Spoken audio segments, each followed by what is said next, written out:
Hey guys, and welcome back to a little what if scenario, where we basically ask ourselves how our favorite shows and movies and games would have changed if one or two things would have been a tiny bit different.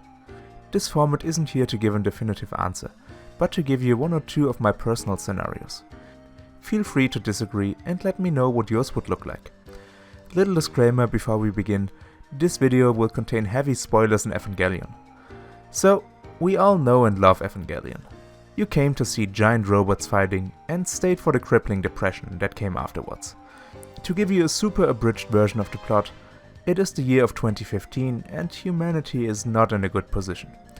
Around 15 years before the main plot of the show, an event called the Second Impact caused more of half of the global population to perish. Many places on Earth, including vast majorities of its oceans, became hostile to life. And, well, that event was only the beginning. Giant abstract aliens called angels attack humanity, trying to cause the so-called Third Impact, which will more or less deal with the rest of humanity. The so-called Evangelions, giant humanoids which appear to look like robots, and their 14-year-old pilots are there to fight the angels and avoid Third Impact at all cost. Or so they think. And while the main goal of the show seems to avoid Third Impact, some characters actually want to cause it, but on their own terms. More on that later. Our question today is, what would be different if, instead of 2015, the first angel attacking would be in 2025? And before you say it, I know, the whole plot basically is written in stone. Or well, in the so-called Dead Sea Scrolls. For our scenario, we give humanity 10 additional years. At first, let's look at the overall state of the world and its technology. In 2015, even though I painted a pretty dire picture, humanity actually seems to slowly recover. We are still living in a post-apocalyptic world, don't get me wrong, but people already work in regular jobs again. Infrastructure is working fine for the big cities, and yeah, we are all on a pretty good way overall. 10 more years and I would say things get even better.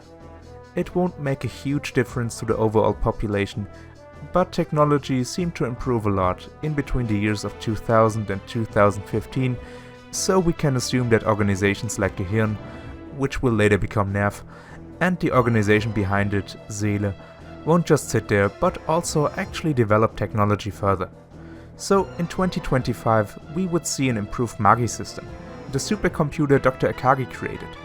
Weapon system overall are improved, making the Evangelions deadlier than ever before. I'm pretty sure without an angel attacking, they won't be able to recreate an S2 engine on their own just yet. But I give them the advancement of better power management, so an Ava cut from power could be active for 8 to 10 minutes instead of 5. Even though we do see what is meant to be a nuclear replacement for the power supply, honestly, I don't see them actively using it, so, well, yeah, sorry Jet Alone fans. Also, there has been a lot of research and development on the so-called dummy plug system. You see, we do see it in the show several times, and giving it 10 additional years, it's more than enough time to make it work even better. But still, even at this point, AVAs need an actual human being for them to operate. And they can be pretty picky as well, as we know. So, with the technology and overall state of the world out of the way, let's come to the main dish of the video, the main characters. We write the year of 2025, and Sashiel, the third angel, attacks Neo Tokyo 3. Similar to the first episode, we see a young man in front of a telephone booth. Yes, those still exist. Remember, we all look at the future from the eyes of the 90s. And you guessed it right, this young man is no other than Shinji Ikari, 24 years old, waiting to meet with Misato.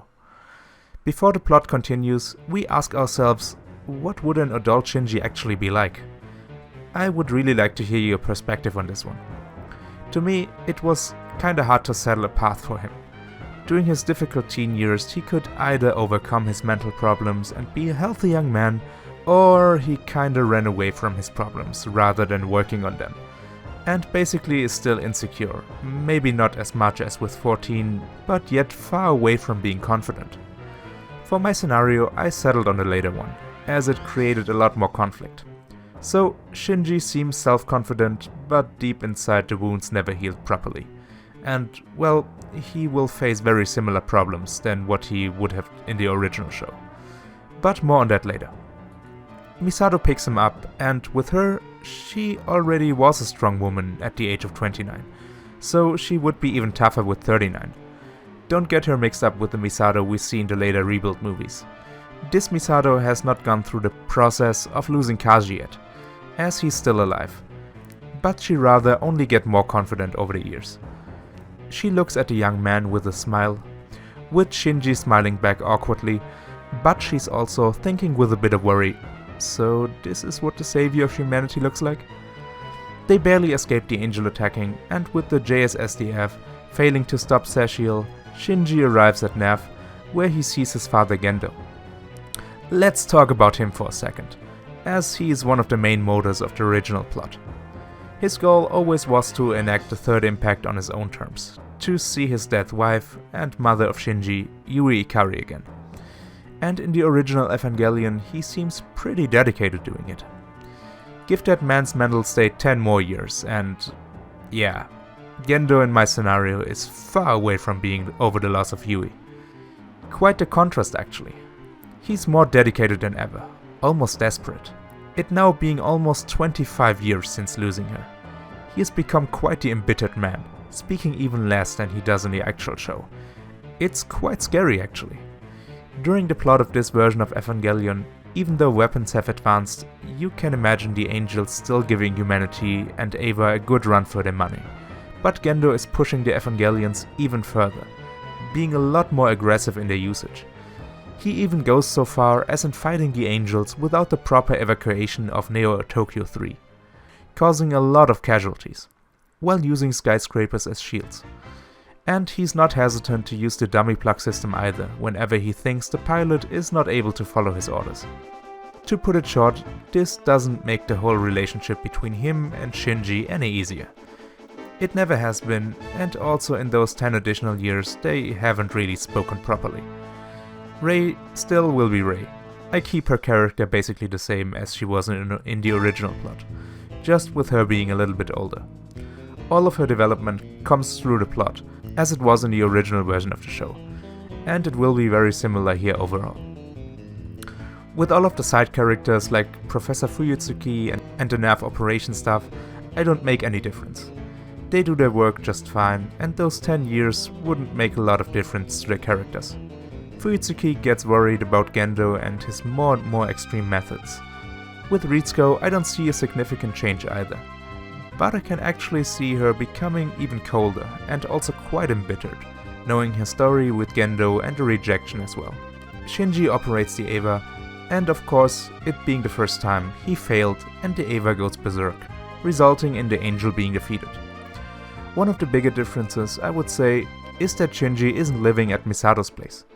He's old enough to have a space on his own, and that quite changes the dynamic between the two, as they never grow such a deep connection.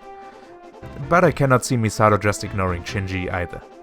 She is sorry for the young man and, well, also as a command from Gendo, she tries to stay close to him, visiting him very often, and they still become friends. Shinji's mental state is not getting any better, as now, working with his father, he's forced to be around the past he's trying so eager to run away from. He won't make any new friends, only seeing Misato every once in a while, and be even lonelier of a person here.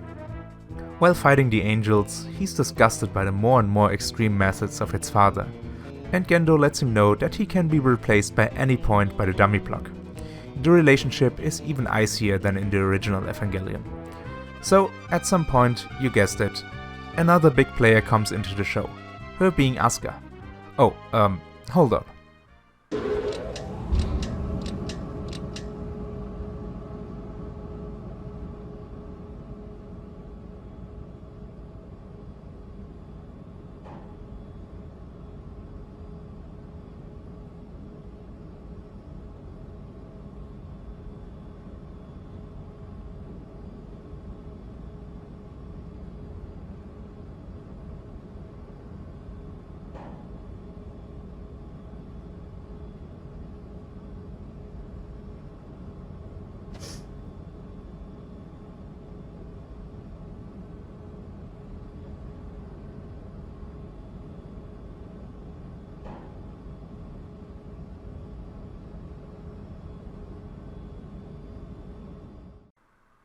So, Asuka.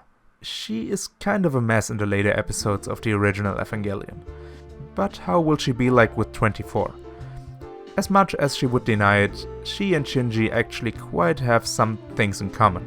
For example, both try to lock away their bad memories, rather running away than actively working on them. Shinji tries too much to be the man his father would like him to be, and Asuka overcompensates the loss of her mother with trying to be perfect. She looks down on everyone else and, well, with her being 24, I don't see her being less entitled actually. Always trying to be the best, she's not only known as one of the best Eva pilots out there, but also by this point finished a doctorate too, making her Dr. Asuka Langley Soryu.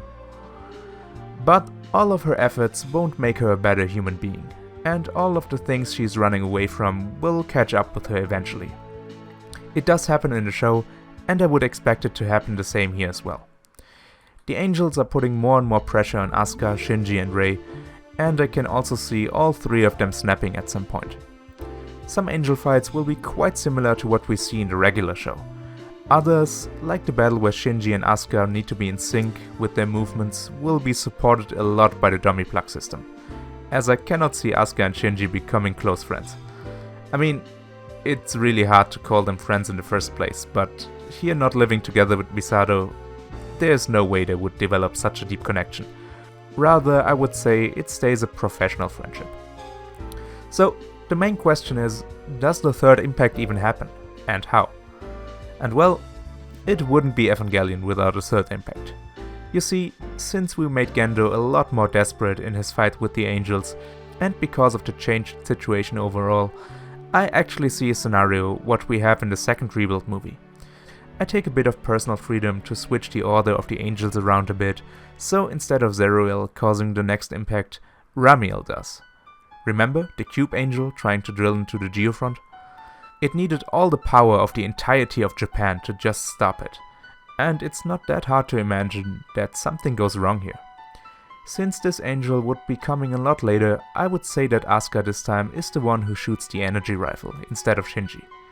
She hits the angel's core at the first try, but for some reason it simply isn't enough to penetrate the strong AT field. Ramiel aims at Asuka and fires a deathly beam. Just that this time Shinji is there with the shield instead of Rei. The shield holds, but Shinji and Asuka are forced to retreat, leaving behind the rifle, which gets destroyed by the next blast. So yeah, Operation Yashima has failed. Without going too much into detail now, since I don't want this video to be completely fanfiction, I can see a huge fight between Asuka and Shinji breaking out. As a last-ditch effort, Gendo forces Unit 0 and 2's dummy plug system to self-sacrifice themselves by launching into its core and self-destruct. Rei and her unit complies, but Asuka is having a mental breakdown, with herself being forced to do it against her will. The pilots also cannot eject themselves, because their AT fields is needed in order to break Ramiel's. Eva Unit 1 is not having it at all, with Shinji going berserk over the thought of his father actually sacrificing the only people he know and like. Instead of destroying the core, Rei and Asuka get absorbed, and the angel changes its shape quite drastically, with the drill disappearing completely. Similar to the end of the second Rebuild movie, Shinji tries to get Rei, and also Asuka this time, out of the angel's core. And this is the event which triggers the third impact. The moment Eva Unit 1 gets in contact with the angel's core, we can see the chamber of Gav opening. The look on Gendo's face is pure horror, since no scenario of the Death Sea Scrolls have predicted this. The third impact plays out, and all of the characters involved, them being Asuka, Shinji and Rei, need to decide together if they accept or reject Instrumentality, aka the orange juice face. Asuka, in a state of complete mental breakdown at this point, feeling just betrayed, she just wants to be with her mother again, and she accepts Instrumentality. Shinji is angry and desperate, as he is in the end of Evangelion, but without the friendships he maintains in the original timeline, he has nothing to fight for, so yeah, he also decides to accept Instrumentality. Rei, for the first time, gets in touch with her soul, and she's very happy to be a human being. She doesn't want to lose her newly found consciousness. But despite all her efforts, she cannot stop the Instrumentality process on her own. Before dissolving into LCL, Gendo has a little chat with Yui again now, and she is not pleased at all. All she wanted for their son is to become a human being, which not only can love himself, but also be happy to be part in a world full of individuals. That's why she stayed in Unit 1, to help her son coming to that conclusion, but Gendo destroyed all of that. He got his will in the end, and all of humanity is one. Well, even though that ended on kind of a dark note, that's it for my scenario. I hope you liked it. What do you think of it? What is your take on this? And how would your scenario would look like? Feel free to let me know in the comments below. Also, a huge thanks to my membership supporters. You guys are the best. Well, until the next time. See ya!